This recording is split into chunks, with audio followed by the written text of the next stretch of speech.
Inspector पूर्णचंद्र प्रधान IIC Shri Lingaraj थाना आज आपण अवगत निमंते जनावछि जे मान्यवर स्पेशल जज कम सेशन जज गजपति पारलाखेमुंडी अभियुक्त लोकनाथ सामल बापा सुरेंद्र सामल गौतम नगर नागेश्वर टांगी भुवनेश्वर नाम जीआर नंबर 4/2012 रे एनबीडब्ल्यू जारी करथिले किंतु अभियुक्त लोकनाथ सामल आज पर्यंत कोर्ट रे हाजर होई फेरार अछंती।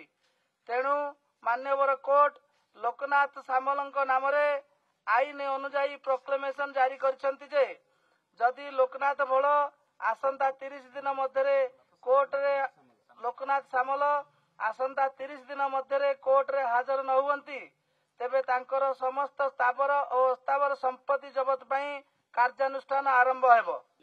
दीर्घ 13 वर्ष धरी गंजेई बेपारी फेरार अछि।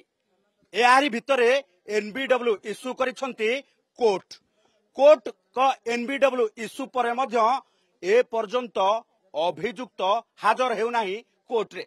तबे सीधा सड़क भाबे बे कोर्ट को निर्देश क्रमे पलातक घोषणा करा जायछि। आ पलातक घोषणा करा जिबा परे एबे घरे ए लटका लागिछि। आ ए लटका रे सीधा सड़क भाबे निर्देश दिया जायछि एवं चेतावनी मध्य दिया जायछि 30 दिन भितरे कोर्ट रे जदि आत्मसमर्पण न करंती तेबे तांकर समस्त स्थावर अस्थावर संपत्ति जबत करिबो पुलिस। तेबे एई भली भाबे एबे राज्य रे एई हार्डकोर अपराधी निशा बेपारी को साबाड़ करबा पई आरंभ होइतिबा प्रक्रिया को जोरदार करूची पुलिस। एवं आम सहित लिंगराज थाना आईआईसी अछंती आमे तांकठू जानिबा पूरा डिटेल्स अभियुक्त किए कोठू तांको निर्देशनामा अछि एवं आज कोन एठी डेंगुरा बाडई प्रचार करछंती कोन किए अछंती अभियुक्त एवं कोन पूरा जो प्रक्रिया।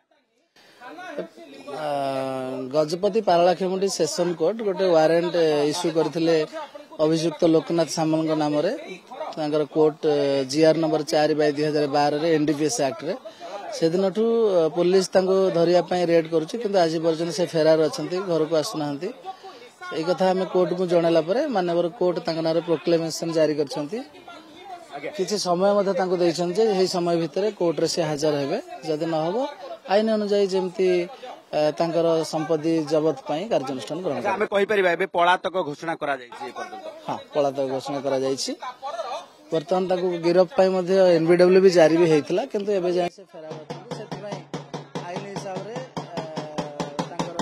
जारी कार्यानुष्ठान ग्रहण कर आईन अनुसार कार्यानुष्ठान ग्रहण करा जिवो एवं डेंगुरा मध्य बाजुची एवं डेंगुरा बाजिबा सहित लोक माननकु ये सूचना मध्य दिया जाउची दीर्घ 13 वर्ष धरी फेरार अछि अभियुक्त कोठी अछि केमिति अछि एवं तारि भितरे एकाधिक थर पुलिस मध्य विभिन्न स्थान रे रेड करिछि।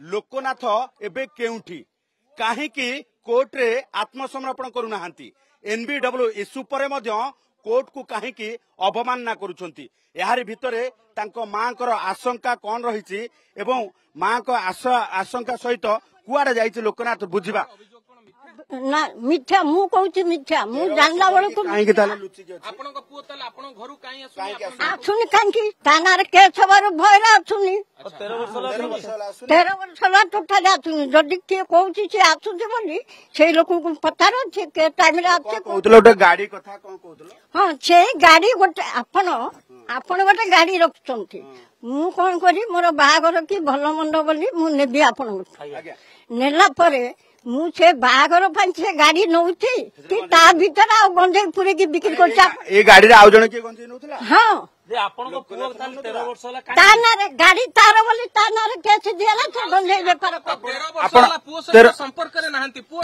केते केन कहू निदस मु जोटा जानिली मु कहूते छैटा कोठी आपन केम जाने पुओ कोठी बोल ना खाली हे रे फोन लगेली से ताकू मु कहिली सेतिकी कहलो हां वो कोन कहले मु से गले कि मु से कोन नोटिस दउछंती कोन लगछंती सेटा रख कोठी अछि जानि କୋଉଠି ଅଛି ଜାଣିନି, ସେ କୋଉ ଜାଗାରେ ଅଛି, ସେ ଗୋଟେ ଫୋନ ନମ୍ବର ଫୋନ କରୁଛି, ମୁଁ କଥା ହଉଛି, କିନ୍ତୁ ତାକୁ ଦେଖିବାର ନାହିଁ। 13 ବର୍ଷ ହେଲା ଦେଖିନ ମା 13 ବର୍ଷ ହେଲା ପୁଅକୁ ମାନେ ସେ ଭୁଲ କରୁଛି, ତା ଭୁଲର ପ୍ରାୟଶ୍ଚିତ ସେ ପାଉ। ପୁଅ ହେଲେ କଣ ହେଲା, କଣ କହିଲ ଏବେ ପୁଅକୁ ଫୋନ କରି ମୁଁ କହିଲି ସେ ସାରା ଅଛନ୍ତି, ତୁ କଣ ଭୁଲ କରୁଛୁ, ତୁ ଯାଇକି ଥାନାରେ ସରେଣ୍ଡର ହ। ପୁଅକୁ କହିଲେନି ସେତେବେଳୁ 13 ବର୍ଷ ହେଲାଣି କହିଲେନି? ସେଇଟା ମୁଁ କହୁଛି ବାରମ୍ବାର ତାକୁ, ଆପଣ ବିଶ୍ୱାସ କରୁନାହାନ୍ତି।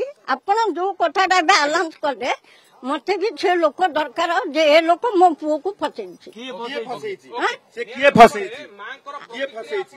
ଆକାଶ ବେହେରା ବୋଲି ଗୋଟେ ଲୋକ ଏଇଠି ଅଛି, କେସ୍ ହେଇଛି। ତାର ଆପଣ ମୋଠୁ ଗାଡି ନେଲେ, ଆପଣ ବେପାର କଲେ, ଯେତେବେଳେ ଧରା ପଡିଲେ ଆପଣଙ୍କର ମୋର ଗାଡି ମୁଁ ଗଞ୍ଜେଇ ବେପାର କରୁଛି, କେସ୍ ହେଲା, ଇଏ ଖାଇଲା। କେତୋଟି ପୁଅ? 2ଟା ପୁଅ। ଆଉ ଜଣେ ଇଏ ବଡ ନା ସାନ? ଇଏ ବଡ, ସାନ ପଢୁଛି। ସାନ ପଢୁଛି। କିଛି ପଇସା ପତ୍ର ବଡ ଦିଆ ଦି କରୁଛ? ଚଳୁଛ? ଚଳୁଛି, ମୁଁ ପ୍ରାଇଭେଟ ଅଫିସରେ କାମ କରୁଛି, ଝିଅ ଚାକିରି କରୁଛି। ଆଚ୍ଛା, ଏ ସମ୍ପତ୍ତି ସବୁ କାହା ନାଁରେ ଅଛି? ସିଏ ଆମ ଶ୍ୱଶୁରଙ୍କ ନାଁରେ ଅଛି, ତାଙ୍କ ପାର୍ସନ କିଛି ହେଇନି, କାହା ନାଁରେ କଣ ଅଛି ଆମେ ବି ଜାଣିନୁ। ତାଙ୍କ ନାହିଁ, ଲୋକନା ତ ବାପା ନାଁରେ କିଛି ନାହିଁ।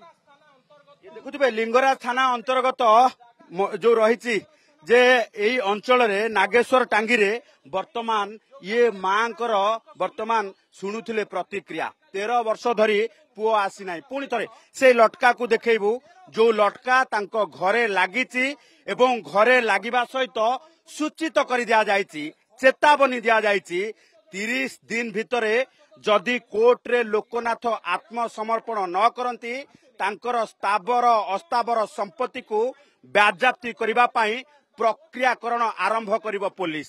ତେବେ ଏହାରି ଭିତରେ ସବୁଠାରୁ ବଡ ଚେତାବନୀ, ନିଶା ମାଫିଆଙ୍କୁ ମାଫ ନାହିଁ। ନିଶା କାରବାର କରୁଥିବା କୌଣସି ଅପରାଧୀକୁ ପୋଲିସ କେବେ ଛାଡ଼ିବ ନାହିଁ, ଯୋଉଥିପାଇଁ ଅଭିଯାନ ଆରମ୍ଭ ହେଇଛି ଏବଂ ରାଜଧାନୀରେ ଇଏ ପ୍ରଥମ ଥର ପାଇଁ କାହାର ସମ୍ପତ୍ତି ବାଡି ନିଲାମ କରିବା ପାଇଁ ଲଟକା ଜାରି କରାଯାଇଛି। ଭୁବନେଶ୍ୱର ଅପରେସନ ସନ୍ତୋଷ ନାୟକ ସହ ଚନ୍ଦନ ପାଇକରାୟ, OTV।